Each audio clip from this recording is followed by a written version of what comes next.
Hello friends, સ્વાગત છે તમારું મારી યુટ્યુબ ચેનલ જ્યોત્સનાસ ફ્યુઝન રેસિપીમાં। આજે આપણે એકદમ ગ્રીન તથા શિયાળામાં ખૂબ જ તાજું શાકભાજી મળે છે માટે આપણે ચોળી ઢોકળીનું શાક બનાવીશું। તો ચોળીને આ રીતે આપણે કટ કરી લઈશું।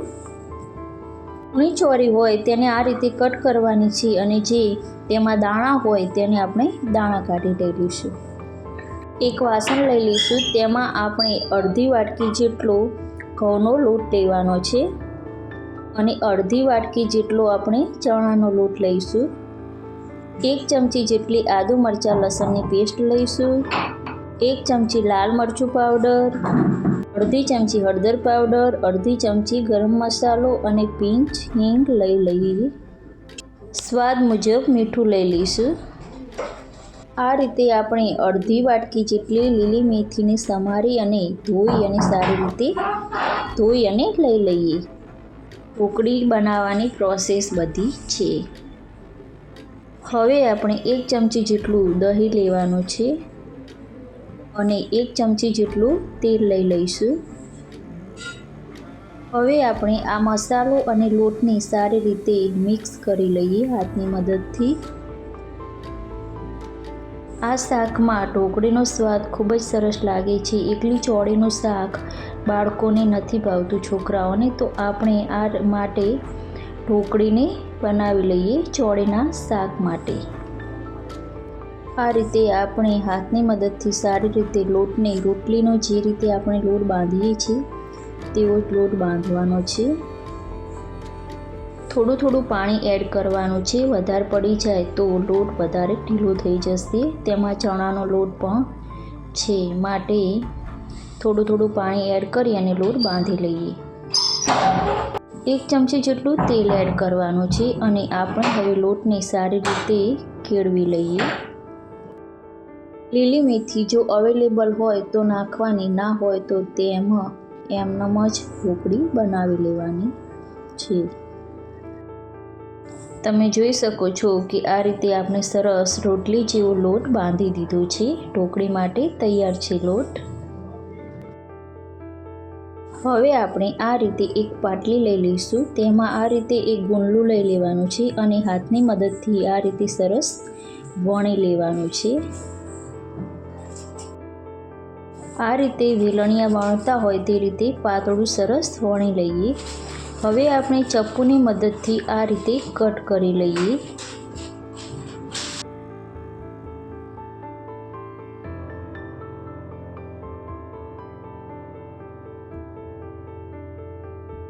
હવે આપણે આ રીતે એક ભાગને ઢોકળીને લઈ લઈએ અને આ રીતે ચપટું બંને અંગૂઠા અને આંગળી મદદથી ગોળ ચપટું કરી લેવાનું છે।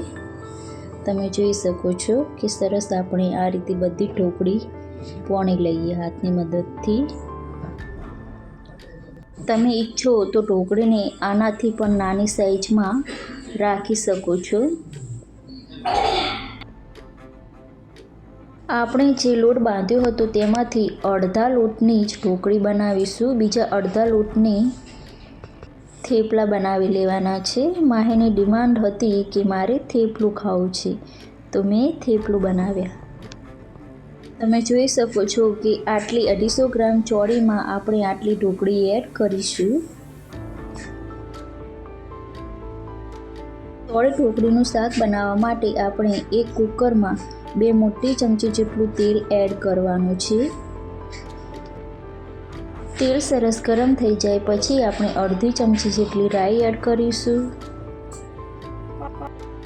રાઈ સરસ તતડી જાય પછી આપણે તેમાં અડધી ચમચી જેટલું જીરું એડ કરીશું।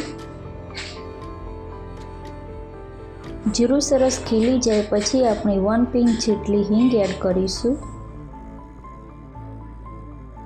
હવે આપણે તેમાં મરચાં અને લસણની પેસ્ટને એડ કરી દઈએ। હવે આપણે તેમાં 1 ટોમેટાની પ્યોરી મેં બનાવી લીધી હતી તે એડ કરી દઈએ। આમાં ટોમેટાની પ્યોરીનો સ્વાદ ખૂબ જ સરસ લાગે છે। ગેસની ફ્લેમ મીડિયમ રાખવાની છે। હવે આપણે સારી રીતે પ્યુરી અને મસાલાને મિક્સ કરી લઈએ ચમચાની મદદથી.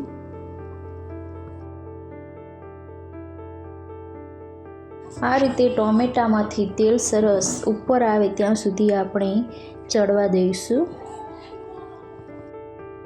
2-3 મિનિટ માટે મેં પ્યુરીને સરસ આ રીતે ચડવા દીધી હતી. હવે આપણે તેમાં ચોળી કટ કરેલી છે તેને એડ કરી દઈએ.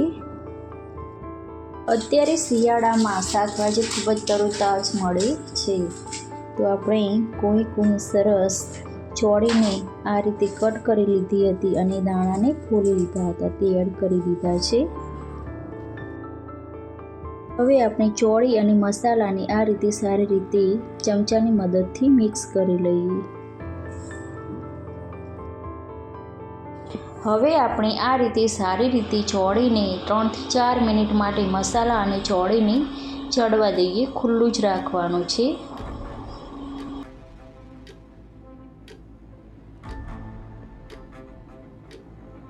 ચોળીને 3-4 મિનિટ માટે આપણે આ રીતે ચડવા દેવાનું છે, જેથી કરી મસાલા અને પ્યુરી તેમાં સરસ એબ્ઝોર્બ થઈ જાય. 3-4 મિનિટ જેવું થઈ ગયું છે અને તમે જોઈ શકો છો કે તેલ સરસ છૂટું પડે છે અને મીન્સ ચોળી સરસ કૂક થઈ ગઈ છે. હવે આપણે તેમાં 1 ચમચી જેટલું મરચું પાવડર એડ કરીશું. મેં અડધી ચમચી જેટલી બીજી એડ કર્યું છે મરચું. હવે આપણે અડધી ચમચી જેટલું હળદર પાવડર, અડધી ચમચી જેટલો ગરમ મસાલો એડ કરી અને સારી રીતે મિક્સ કરી લઈએ. હજુ પણ આપણે તેમાં અડધી ચમચી જેટલું મરચું પાવડર એડ કરીશું અને સારી રીતે મિક્સ કરી લઈએ. સ્વાદ મુજબ મીઠું એડ કરવાનું છે. જ્યાં સુધી તેલ છૂટું ના પડે ત્યાં સુધી આપણે શાકને ચડવા દઈએ. તમે જોઈ શકો છો એકદમ તેલ સરસ છૂટું પડી ગયું છે, મીન્સ સરસ શેકાઈ ગયું છે. હવે આપણે તેમાં 1 ગ્લાસ ભરીને પાણી એડ કરીએ અને આ રીતે ચમચાની મદદથી બધું સરસ મિક્સ કરી લેવાનું છે.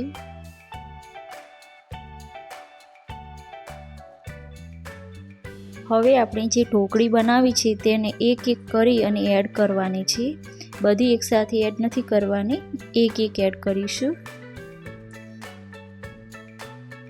આ રીતે આપણે બનાવેલી બધી ઢોકળી તેમાં એડ કરી દઈએ.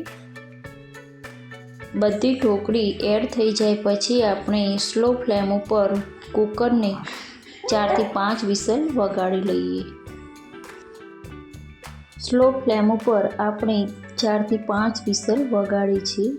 ઢોકળી સરસ ચડી જાય માટે આપણે સ્લો ફ્લેમ ઉપર 4-5 વિસલ તો વગાડવી જ પડશે. ગેસની ફ્લેમ સ્લો જ રાખી હતી.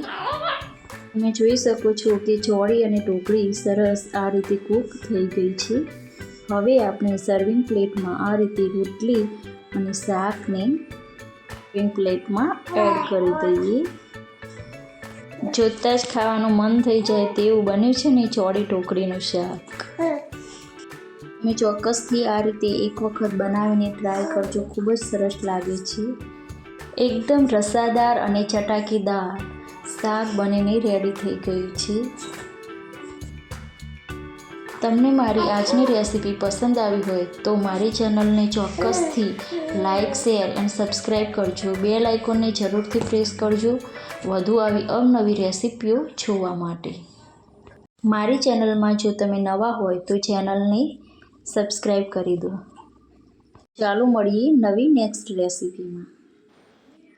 બાય.